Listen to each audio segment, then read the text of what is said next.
Hello and welcome everybody to Everest Coaching Institute. Today we will discuss class 11th economics chapter concepts of cost. Cost concepts आज हम समझेंगे. ये पूरा video अब हम उसके ऊपर ही फोकस करेंगे.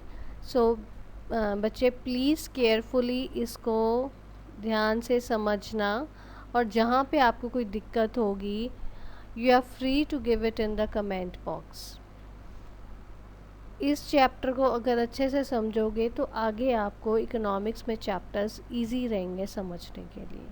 So first of all we will discuss, we should know what we all come to know after discussing the whole chapter. We will come to know about what is cost. Cost क्या होती है, what are the various types of cost, difference between the fixed and the variable cost, total cost, average cost and marginal cost. Then comes relationship between AC stands for average cost and MC stands for marginal cost. So relationship between average cost and marginal cost and relationship between total cost and marginal cost. बच्चे आज की video में सिर्फ हम पहले दो चीज़ें करेंगे, what is cost and what are different types of cost. हमने बाकी सारी अपकमिंग वीडियोस में डिस्कस करेंगे. First of all you should know what is cost, कि हमारी कॉस्ट होती क्या है. आपको पहले ये पता होना चाहिए ना कि कॉस्ट क्या होती है. कॉस्ट देखो बेटा, किसी भी चीज़ को बनाने के लिए, किसी कमोडिटी को प्रोड्यूस करने के लिए एक फर्म है या प्रोडक्शन जो भी कर रहा है, फर्म है, आपकी कंपनी है, जो भी है, मैन्युफैक्चरिंग यूनिट है, जो भी है, जो इसमें जब वो चीज़ बनाते तो बहुत सारे हमारे खर्चा होता है. वो सारे खर्चों को इकट्ठा करके हम बोलते हैं कॉस्ट. ठीक है, ये उसने बोला cost of production is the expenditure incurred by the firm for the production of a commodity. एक कमोडिटी को बनाने के लिए जो हमारा खर्चा आता है, एक्सपेंस आता है उस पर, उसको हम बोलते हैं कॉस्ट. कॉस्ट को हम कॉस्ट ऑफ प्रोडक्शन भी बोलते हैं इकोनॉमिक्स में. सो कॉस्ट में जो होता है, इसमें देखो अब हम उसने बोला एक्सपेंडिचर जो होगा हमारे factor as well as non factor inputs दोनों के ऊपर इनकर होता है. इसके लिए यू शुड नो कि फैक्टर इनपुट्स कौन से हैं और नॉन फैक्टर इनपुट्स हमारे कौन से हैं. जो हमारे फैक्टर इनपुट्स हैं उसमें आ जाते हैं 4 तरह के होते हैं: land, labour, capital and entrepreneurship.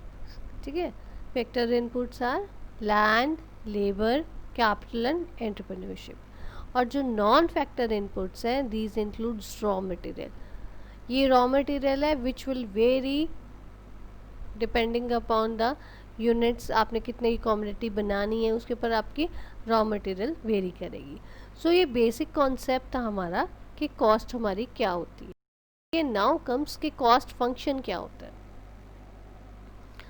Cost function is the functional relationship between cost and output.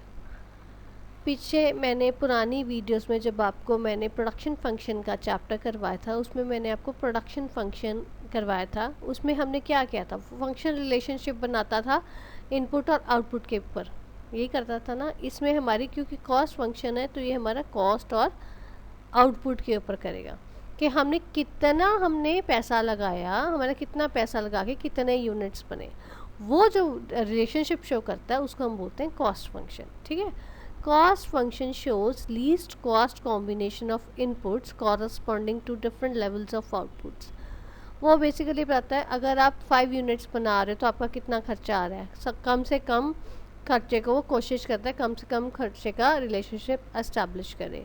अगर आप 5 यूनिट्स बना रहे हो तब कितनी हमारी कॉस्ट लग रही है, 10 यूनिट्स बना रहे हो तब कितनी लग रही है, 12 यूनिट्स बना रहे हो तब कितनी लग रही है, 15 यूनिट्स बना रहे हो तब कितनी लग रही है.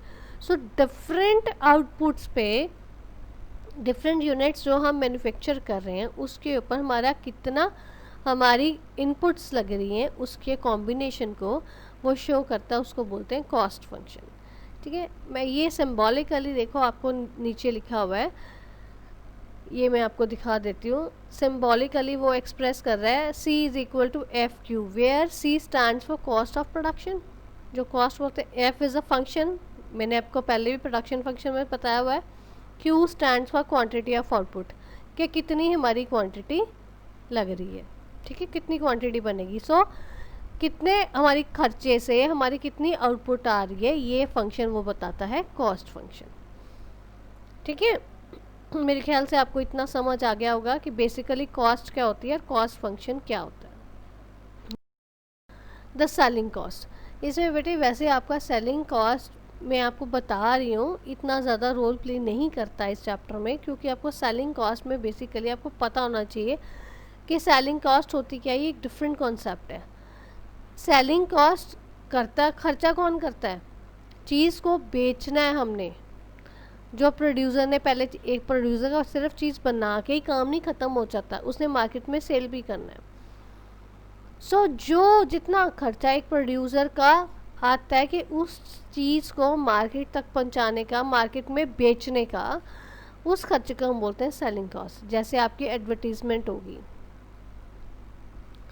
आप प्रमोशन कैंपेन कुछ भी करते हो, कि आप अगर कोई मान लो ऑफ़र स्कीम करते हो, वो सारे खर्चे जो हमारे वो सेलिंग कॉस्ट में आते हैं। जैसे selling cost is a cost incurred by the producer in order to increase the sale of the commodity, ताकि हमारी कमोडिटी की जो हम चीज़ बना रहे हैं गुड, उसकी हमारी सेल बढ़े, उसको हम बोलते हैं सेलिंग कॉस्ट। इसका important component of selling cost is expenditure on advertisement. अभी जैसे मैंने आपको एग्जांपल दिए, इसके बताया मैंने, जैसे आजकल वो कुछ भी आप ले लो, लाइक मैं आपको सिंपल एग्जांपल देती हूँ कि सॉस की बॉटल है, मैगी सॉस है या एनी सॉस, उसके बड़ी बॉटल के साथ छोटी बॉटल फ्री, तो ये एक बेसिकली सेलिंग एक्सपेंडिचर है कि ताकि वो सामान हमारा मार्केट में बिके। ऐसे ही आप देखो, आप जैसे पेंसिल्स लेते हो, पेंसिल्स आप लेते हो, आप देखते हो ना उसके साथ में फ्री क्या होता है, कई पेंसिल्स की बॉक्स अगर पूरा लेते हो, बॉक्स के बीच में एक इरेज़र और एक शार्पनर होता है। सो ये बेसिकली क्या है कि अगर आप अट्रैक्ट होते हो कि अगर मैं 10 पेंसिलों का डब्बा खरीदती हूँ तो मेरे को साथ में एक पेंसिल और एक शार्पनर भी मिल रहा है, तो ये सेलिंग कॉस्ट में आ जाता है, एडवर्टीजमेंट में आ गया, ठीक है। सेलिंग कॉस्ट में वैसे बेसिकली ये एडवर्टीजमेंट में नहीं है, ये मैंने आपको जनरल बताया है। जो ये एग्जांपल्स मैंने दिए ये प्रमोशनल है कि प्रमोट कैसे करते हैं, ये एडवर्टीजमेंट के साथ प्ले नहीं करता कुछ भी। एडवर्टीजमेंट तो सिंपल आता है जो हमारा टीवी में आ रहा है, कि ताकि लोग ज़्यादा उसके लिए अट्रैक्ट हों कि लोग उन चीज़ों को लें, ठीक है। सो ये आपके कॉस्ट में इनकर जो हमने अभी कॉस्ट फंक्शन पढ़ रहे हैं, उसमें ये नहीं चीज़ें आनी है, सेलिंग कॉस्ट नहीं आनी है, उसमें सिर्फ प्रोडक्शन में हमारे कितने खर्चा हुआ है वो आना है। सो कॉस्ट ऑफ प्रोडक्शन जो है उसके वो कितने टाइप्स की होती है, उसमें कुछ फैक्टर्स हमारे फिक्स होते हैं, कुछ फैक्टर्स हमारे वेरिएबल होते हैं, ये हम पहले डिस्कस कर चुके हैं पुरानी वीडियोस में। सो कॉस्ट भी ऐसे ही कॉस्ट हमारी दो तरह की होगी, fixed cost and variable cost.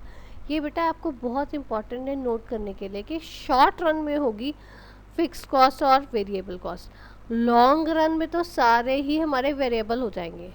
तो इसलिए शॉर्ट रन में हमारे कुछ फैक्टर्स फिक्स्ड होते हैं, कुछ फैक्टर्स वेरिएबल होते हैं, क्योंकि हम शॉर्ट रन में मशीनरी नहीं चेंज कर सकते।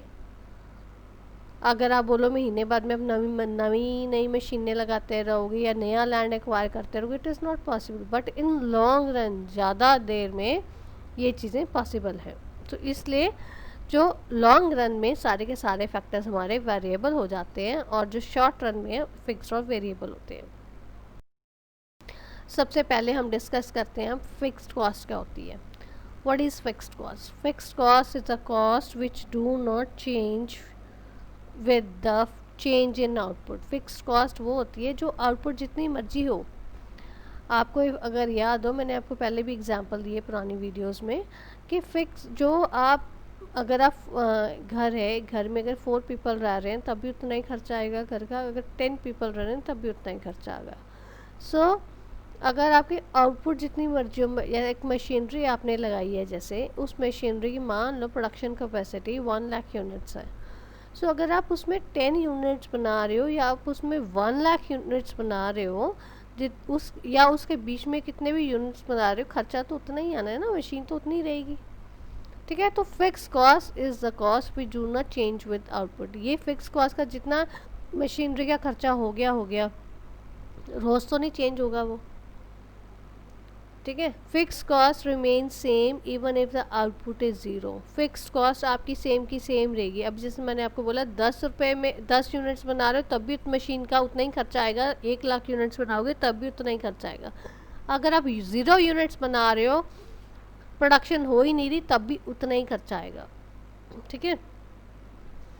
अब नेक्स्ट पॉइंट है कि fix cost, what fix cost includes, उसमें क्या क्या आता है। Expenditure on land and building, जो बड़े बड़े खर्चे होते हैं ना हमारे, वो लैंड एंड बिल्डिंग का खर्चा, प्लांट एंड मशीनरी का expenditure, wages and salaries of permanent employees and license fee related and related expenses, उसके रिलेटेड जो भी लाइसेंस फीस जैसे जो एक्सपेंसेस होते हैं, ये सारे के सारे खर्चे जो हैं ये आपके फिक्स कॉस्ट होते हैं। जितनी मर्जी कॉस्ट हो, परमानेंट एम्प्लॉयज़ को तो आपको सैलरी देनी ही पड़ेगी। ये तो नहीं है ना कि उनको आप सैलरी नहीं दोगे, वो काम मतलब उस टाइम पीरियड पे वो काम कर रहे हैं या नहीं कर रहे, but you have to give them the salary.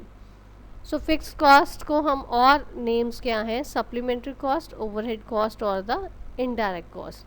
Fix cost को हम सप्लीमेंट्री कॉस्ट भी कहते हैं, ओवरहेड कॉस्ट भी कहते हैं, इनडायरेक्ट कॉस्ट भी कहते हैं। ठीक है। अब मैंने इसके हिसाब से एक आपको ग्राफ बना के दिखाया। अगर आपको फिक्स कॉस्ट के ऊपर नोट आता है तो आप ये ग्राफ ज़रूर बनाइए।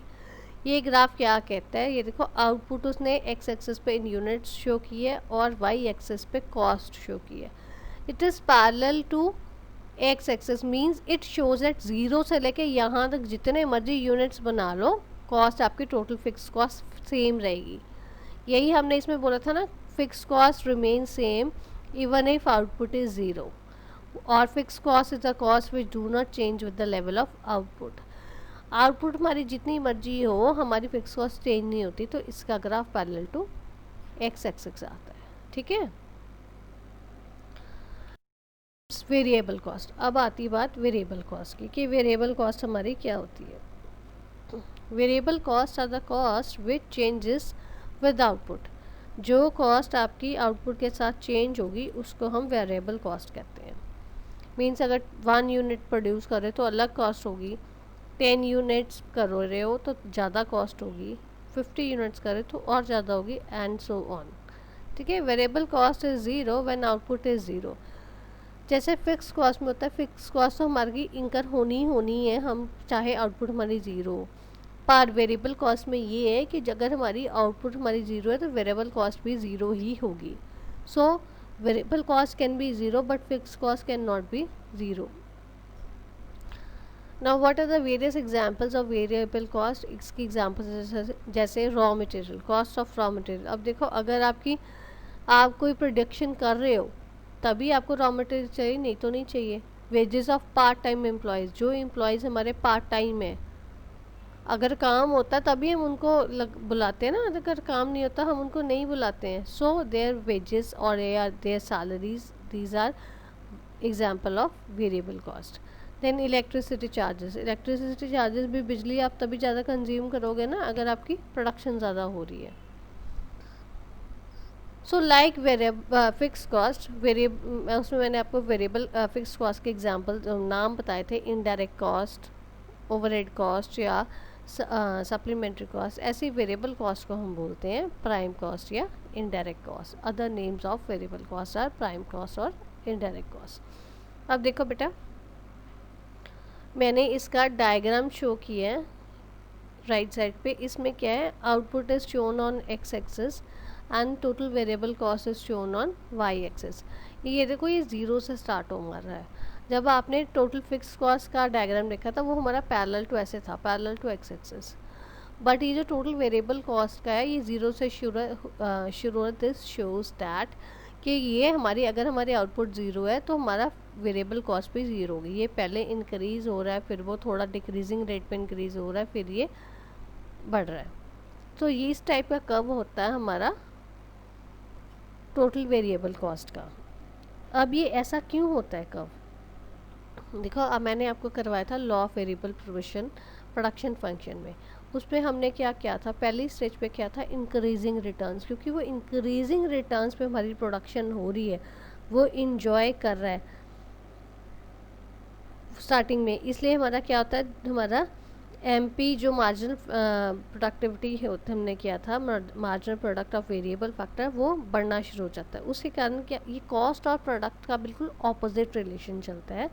तो राइजिंग, अगर हमारी एमपी हमारी बढ़ रही है, इट मीन्स कॉस्ट हमारी कम हो रही है, क्योंकि ये ऑपोजिट चलते हैं। जब हमारी कॉस्ट कम हो रही है बेटा, तो इट मीन्स जैसे जैसे हम यूनिट और बढ़ा रहे हैं तो ओवरऑल कॉस्ट हमारी कम होती जा रही है, तो ये इसलिए इंक्रीजिंग रेट पे जाता है। फिर उसके बाद में टीवीसी तब तक बढ़ता है जब तक वो इंक्रीज, ये लॉ ऑफ वेरिएबल प्रोपोर्शन के कारण हमारा ये ऐसे चलता है। फिर उसके बाद में डिमिनिशिंग रेट आता है, फिर नेगेटिव रेट्स आता है। इसमें सारे रिटर्न्स में, ये सारे केस में ये जो आपका प्रोडक्टिविटी से उल्टा कॉन्सेप्ट चलता है, इसलिए आपका वेरिएबल कॉस्ट का जो डायग्राम है वो ऐसा बनता है। ठीक है, so this today's video. If you find any difficulty, you are most welcome to give it in the feedback box. Thanks for watching.